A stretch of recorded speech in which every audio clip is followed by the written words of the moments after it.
Hello students, today the topic of our discussion is production of monoclonal antibodies। तो इस lecture में हम monoclonal antibodies की production को पढ़ते हैं। तो चलते हैं अपने लेक्चर की तरफ। अच्छा, पहले हम ये जानेंगे कि व्हाट आर एंटीबॉडीज। तो बेसिकली जो एंटीबॉडीज हैं ये क्या हैं? ये प्रोटीन इन नेचर होते हैं जो इम्यून सिस्टम इसको प्रोड्यूस करते हैं। और बेसिकली इनका क्या फंक्शन होता है? To identify and neutralise foreign objects. तो ये जो फॉरेन ऑब्जेक्ट्स होते हैं जिस तरह बैक्टीरिया हैं या वायरसेस हैं, ये उनको आइडेंटिफाई भी करते हैं और उनको न्यूट्रलाइज भी करते हैं। मीन्स के उनके इन्फेक्शन को, उनके टॉक्सिन्स को क्या कर देते हैं? ये न्यूट्रलाइज करते हैं या रोक देते हैं। और जो ईच एंटीबॉडी है ये क्या करते हैं? Recognises a specific antigen unique to it targets. तो एंटीजन के सरफेस पे टारगेट्स होती हैं, एपिटॉप्स होते हैं, तो इनको ये क्या कर देते हैं? रिकॉग्नाइज भी करते हैं और इनके लिए इनकी स्पेसिफिसिटी भी मौजूद होती है। अब हम मोनोक्लोनल एंटीबॉडीज को देखते हैं कि व्हाट आर मोनोक्लोनल एंटीबॉडीज। तो मोनोक्लोनल एंटीबॉडीज क्या होती हैं? Are identical because they were produced by one type of immune cells. तो बेसिकली जो पॉलीक्लोनल एंटीबॉडीज और मोनोक्लोनल एंटीबॉडीज में डिफरेंस है, तो वो ये है कि मोनोक्लोनल एंटीबॉडीज क्या होती हैं? Produce by one type of immune cells, एक single type of immune cells जिस तरह बी सेल्स हैं वो इनको प्रोड्यूस करते हैं। और बेसिकली वो जो बी सेल्स होती हैं ये क्या होती हैं? All clones of single parent cells, यानी जितनी भी क्लोन्स होती हैं वो एक सिंगल पेरेंट सेल से बिलोंग करती हैं। यानी एक सिंगल पेरेंट सेल जो है वो डिवाइड होती हैं और क्लोन्स को प्रोड्यूस करती हैं, और वही क्लोन्स जो हैं फिर आगे एंटीबॉडीज को प्रोड्यूस करती हैं। तो ये क्या हैं? मोनोक्लोनल एंटीबॉडीज हैं। अब अगर हम पॉलीक्लोनल एंटीबॉडीज को देखें तो ये क्या है? Antibodies that are secreted by different B cell lineages, यानी डिफरेंट टाइप के जो बी सेल्स हैं वो पॉलीक्लोनल एंटीबॉडीज को प्रोड्यूस करती हैं और वो फिर आगे क्या करती हैं? React against specific antigen. तो वो स्पेसिफिक एंटीजन्स के अगेंस्ट फिर रिएक्ट करती हैं या उसके साथ अटैच होती हैं, यानी डिफरेंट एपिटॉप्स के सरफेस पे ये अटैच होती हैं। डिफरेंट एपिटॉप्स को ये क्या कर देती हैं? रिकॉग्नाइज करती हैं या आइडेंटिफाई करती हैं। जिस तरह हम इसको इस डायग्राम से भी समझ सकते हैं। ये देखिए, पॉलीक्लोनल एंटीबॉडीज क्या करती हैं कि एंटीजन के जो सरफेस पे डिफरेंट एपिटॉप्स होती हैं उनके साथ बाइंड करती हैं। तो ये डिफरेंट एपिटॉप्स को जो है different type of B cells जो हैं वो एंटीबॉडीज वो रिकॉग्नाइज करती हैं। जबकि जो मोनोक्लोनल एंटीबॉडीज हैं ये एंटीजन के सरफेस पे स्पेसिफिक टाइप ऑफ एपिटॉप को रिकॉग्नाइज करती हैं। अब अगर जिस तरह हमने एपिटॉप का जिक्र किया ना, तो अब इस डायग्राम में आप लोग देख सकते हैं कि फॉर एग्जाम्पल ये हमारे पास एक एंटीजन है, तो इसके सरफेस पे ये डिफरेंट टाइप के एपिटॉप्स हैं। यानी स्ट्रक्चरली अगर हम उनको समझना चाहते हैं तो ये रेक्टेंगुलर, सर्कुलर या ट्रायंगुलर जो एपिटॉप्स हैं, तो पॉलीक्लोनल इन सब एपिटॉप्स को रिकॉग्नाइज करते हैं, लेकिन मोनोक्लोनल पर वो क्या होते हैं? बहुत ही स्पेसिफिक होते हैं और सिंगल एपिटॉप को वो क्या करते हैं? रिकॉग्नाइज करते हैं। और इसके अलावा जो हैं फिर एंटीबॉडीज़ के आइसोटाइप्स, मीन्स कि उनके जो क्लासेस होती हैं, तो इनके एंटीबॉडीज़ की जो क्लासेस बनती हैं ये बनती हैं किस बेस पे?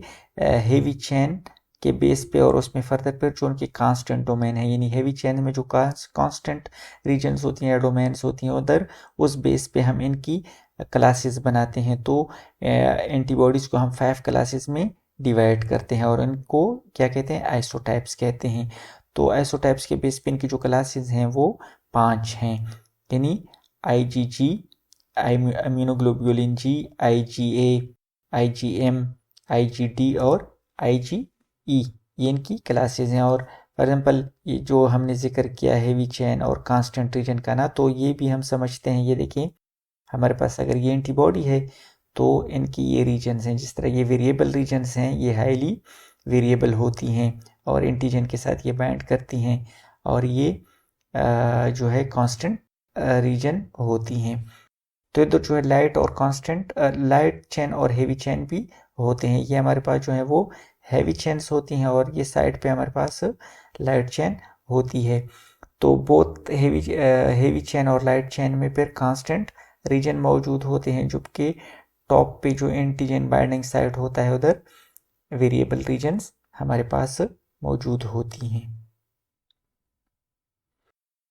अच्छा, इसके अलावा हम क्लोनल सिलेक्शन थ्योरी को भी समझते हैं। ये थ्योरी बेसिकली कॉलर और मिल्स्टन ने 1975 में पेश की थी।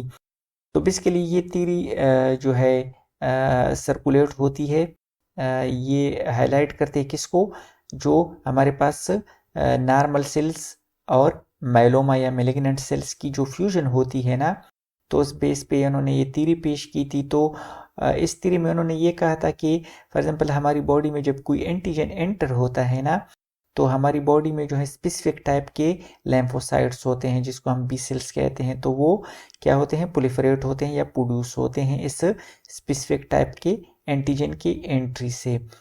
तो इस तरह जो है फिर जब ये बी सेल्स स्पेसिफिक टाइप के बी सेल्स जब प्रोलिफरेट करते हैं, तो ये फिर क्या करते हैं, इनके अगेंस्ट इस एंटीजन के अगेंस्ट एंटीबॉडीज़ को प्रोड्यूस करते हैं, और वो एंटीबॉडीज़ क्या करते हैं, उस एंटीजन को डिस्ट्रॉय करते हैं या न्यूट्रलाइज करते हैं। तो ये थ्योरी जो है फिर फर्दर जो है वो इसी को हाईलाइट करते हैं, एंटीबॉडीज़ प्रोडक्शन को और इस इन्फेक्शन की प्रिवेंशन को डिस्कस करते हैं। ये जिन साइंटिस्ट ने पेश किया था ना, ये निकोलर और मिल्स्टन ने, उनको 1984 में नोबेल प्राइज भी मिला था, क्योंकि उन्होंने क्या किया था, फर्स्ट मोनोक्लोनल एंटीबॉडीज़ की जो है उन्होंने इस तरह जो है वो डिस्क्रिप्शन पेश की थी, उसके बारे में थ्योरी पेश की थी।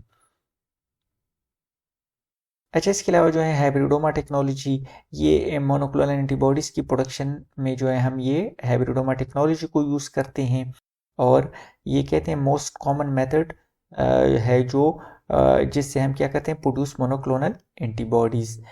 अब इसमें बेसिकली क्या होता है कि इस टेक्नोलॉजी के थ्रू जब हम मोनोक्लोनल एंटीबॉडीज़ की प्रोडक्शन करते हैं ना, तो फर्स्ट हम क्या करते हैं कि जो माइस होते हैं उसको हम इम्यूनाइज करते हैं with specific type of antigen. तो स्पेसिफिक टाइप ऑफ एंटीजन को हम माइस में इंट्रोड्यूस कर देते हैं, और इस तरह हम जो बी लैम्फोसाइट्स हैं, एंटीबॉडीज प्रोड्यूसिंग बी लैम्फोसाइट्स, उनको क्या कर देते हैं, पहले एक्टिवेट करते हैं और फिर हम क्या कर देते हैं, आइसोलेट कर देते हैं, और इन्हीं एक्टिवेटेड बी लैम्फोसाइट्स को फिर हम इमॉर्टल माइलोमा सेल्स के साथ यानी कैंसेरियस सेल्स के साथ फ्यूज़ कर देते हैं, और उनका हम हाइब्रिडोमा बनाते हैं, यानी हाइब्रिड सेल्स उनका बनाते हैं, और इसको हम फिर क्या कहते हैं, हाइब्रिडोमा सेल लाइन्स। तो यही हाइब्रिडोमा सेल लाइन्स क्या करती हैं, मोनोक्लोनल एंटीबॉडीज़ की प्रोडक्शन करते हैं, और यही antibodies monoclonal antibodies single specificity रखते हैं, यानी हाईली स्पेसिफिक होते हैं। इस वजह से हम इनको मोनोक्लोनल एंटीबॉडीज़ भी कहते हैं। तो अगर हम इसको डायग्रामेटिकली समझना चाहते हैं, तो हम क्या कर देते हैं, पहले एंटीजन को माइस में स्पेसिफिक एंटीजन को इंट्रोड्यूस कर देते हैं माउस में, और उसके जो है फिर प्लाज्मा सेल मीन्स कि वही जो बी सेल्स होते हैं, बी लैम्फोसाइट जो एंटीबॉडीज प्रोड्यूसिंग होती है, तो उसको हम कैंसेरियस सेल्स या ट्यूमर सेल के साथ फ्यूज कर देते हैं और उनका हाइब्रिडोमा बनाते हैं। तो यही हाइब्रिडोमा जो है फिर एंटीबॉडीज़ की, मोनोक्लोनल एंटीबॉडीज़ की प्रोडक्शन करते हैं। Okay, thank you so much. इंशाल्लाह हम इस लेक्चर को कंटिन्यू करते हैं, तो नेक्स्ट लेक्चर में इसको हम आगे प्रोसीड करेंगे।